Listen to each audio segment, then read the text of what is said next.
Изјавата на Христијан Мицкоски дека бруталното претепување на жена од неговиот бодигард е мал престап и системот функционира е скандалозна, опасна и недозволива. За Мицкоски, семејното насилство и тепањето жена се мал престап.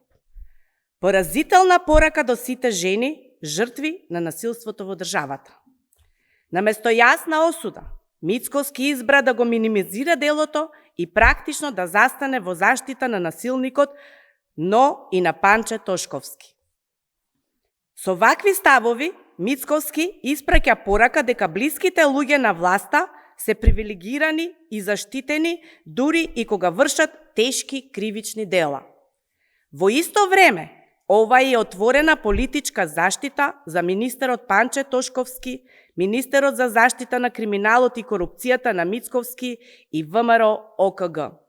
Додека Тошковски зборува за безбедност, Македонија тоне во насилство, криминал и скандали.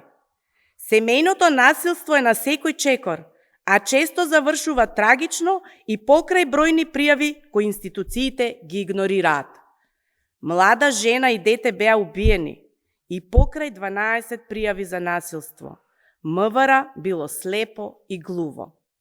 Во Велес, насилник уби жена и нејзиниот татко.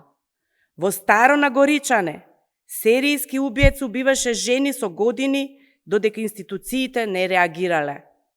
Во Кочани згаснаа 63 животи, а до денес нема вистинска одговорност. 5 тони дрога поминаа преку граница без никаква контрола. Одговорност нема. Еден бодигард на Мицкоски завршува во притвор за брутално семејно насилство, другиот на судење за оддавање службена тајна.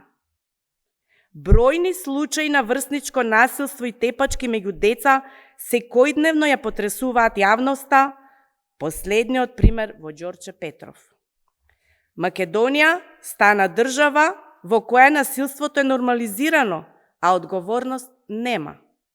По сите овие скандали, по целосниот распад на безбедносниот систем и по срамната изјава на Мицкоски, Панче Тошковски нема никаков кредибилитет да остане министер. Оставка од Тошковски веднаш.